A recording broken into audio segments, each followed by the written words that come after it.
그 코드를 넣어서 바짝 이렇게 여기에서 눌러서 박아줘야 되기 때문에요. 노루발이 그냥 일반 노루발로 하면 안 되고 이렇게 한쪽으로 외 노루발을 써줘야 합니다. 그래서 코드를 이렇게 중앙에 그냥 넣어주세요. 중앙에 넣어주시고 얘를 이렇게 감아서 만들어줍니다. 지금 이거는 5cm로 바이어스 테이프를 만들었기 때문에 약간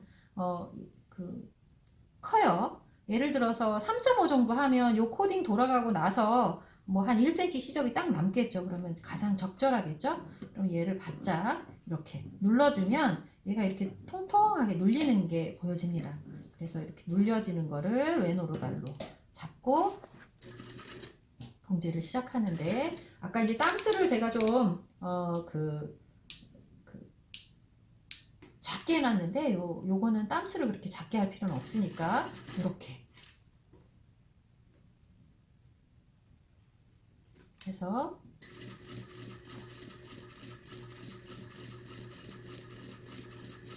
봉제를 해주시면 되죠. 그러면 코드가 들어가서 볼록하니 나오게 됩니다.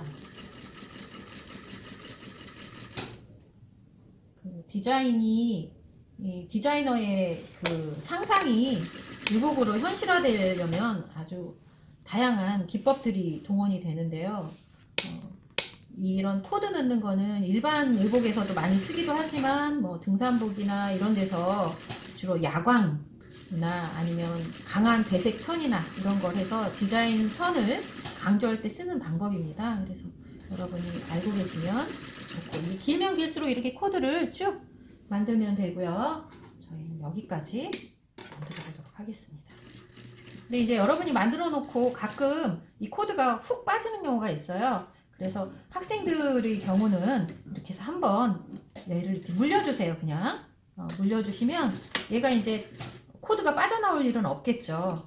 그래서 혹시나 막 움직이다가 얘 이렇게 훅 잡으다니면 코드가 훅 빠져버리잖아요. 그럼 다시 끼워 놓을 수도 없고, 그래서 이렇게 두꺼운 거 얇은 거 코드를 만들 수 있는데, 얘를 실제로 봉제할 때 물릴 땐 이렇게 박혀야지 이 지금 코드 봉제한 선이 안 보이겠죠. 더 바짝. 그러면 실제로 제가 좀 만드는 코드보다는 조금 더 얇게 나온다는 걸 보시면 되고, 이따가 제 원단하고 물려서 하는 걸 좀 보시면 되겠습니다. 그러면 5mm를 약간 두툼하게 나와 있는 것도 한번 해보도록 하겠습니다. 똑같이 이렇게 코드를 넣으시고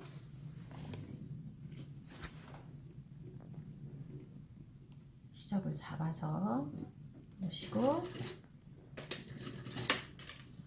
아까 거보다 훨씬 도톰하겠구나 라는 거를 미루어 짐작하실 수 있죠. 네, 훨씬 두툼해서 그 느낌이 달라지는 걸 알 수 있어요.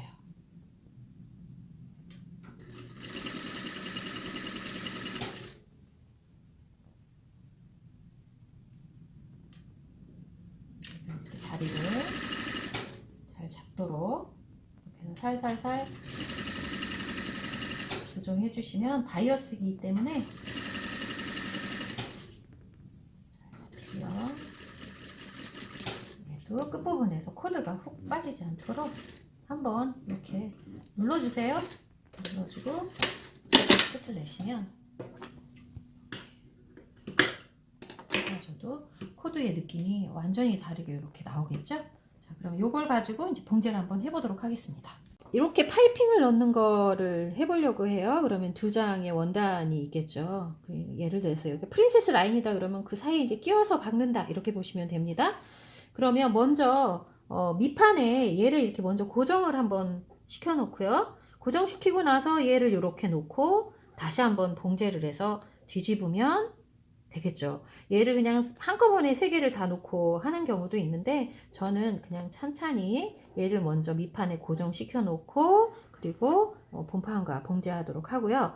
얘는 워낙 넓게 지금 파이핑 바탕 원단을 해서 시접대로 잘라 놓은 겁니다. 시중에 나가면 요게 한 1.5 정도, 시접이 1.5 정도 되는 경우가 많고요. 이렇게 1cm로 하는 경우 1cm 시접이 되게끔 해주는 경우도 있습니다. 그러면 그런 걸 사서 쓰셔도 되는데, 이제 문제는 사면 내가 원하는 색깔의 파이핑을 만들지 못하니까 지금 빨간색으로 지금 한번 해보도록 하겠습니다. 자, 파이핑하고 기본 원단하고를 이렇게 대고 1cm 조금 위에서는 얘가 조금 밀려야 예쁘잖아요. 그러니까 이렇게 해서 봉제를 한번 두 개를 같이 연결해 준다라고 생각하시고 그냥 봉제를 하시면 됩니다. 이렇게 넣었었던 스티치 그 위에 그냥 놓으셔도 되고요. 이렇게.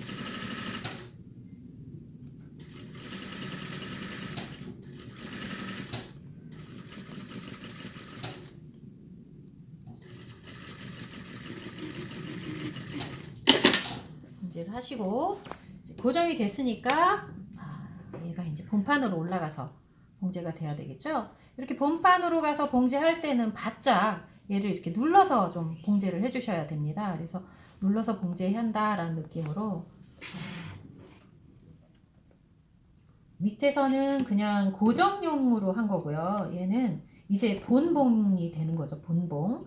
그러면 얘가 이렇게 온전히 눌러서 되게 하면 되고요. 이 천이 이제 움직일 때요. 천을 이렇게 막 움직이는데도 얇은 천이고 후들거리는 천은 잘 안 움직이는 경우가 있어요. 그럼 손가락으로 살살살살 긁으시면 얘가 이렇게 쉽게 움직입니다.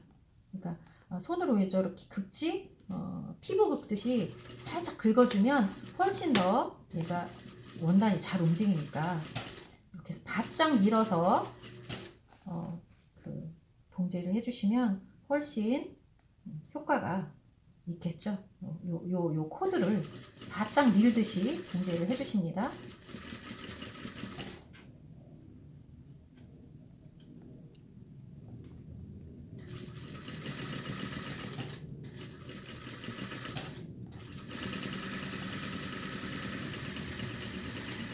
네, 바짝 밀듯이 봉제해 주시고 제끼면 이렇게 깔끔하게 코드가 나오죠. 그리고 나서 상침이 필요하면 상침을 넣어주시고 굳이 얘는 상침이 필요 없다 그러면 이 상태로 그냥 내비두셔도 됩니다. 사실 제가 처음에 기획할 때는 그냥 상침을 넣겠다 했는데 지금 요 깔끔한 요 느낌이 좋기 때문에 굳이 상침을 넣을 필요는 없을 것 같습니다. 자, 그러면 다림질로 한번 정리를 해 보겠습니다. 지금 균일하게 잘 박혀져 있죠. 그런데 나는 코드 들어가 있는 이렇게 두툼한 게 싫어 그러면 코드를 빼시면 됩니다. 코드를 넣고 봉제하는 게 사실은 외노르발 봉제할 때 쉽고요. 요 일정한 간격을 유지하는데도 유리해요. 그래서 여러분이 이제 나는 파이핑은 하는데 이렇게 도톰한 건 싫어 그러면 파이핑을 넣고 한 다음에 빼는 방법이 오히려 그냥 요 미리스를 만드는 것보다는 수월합니다. 자, 그러면 이렇게 파이핑으로 된 봉제를 마쳤습니다.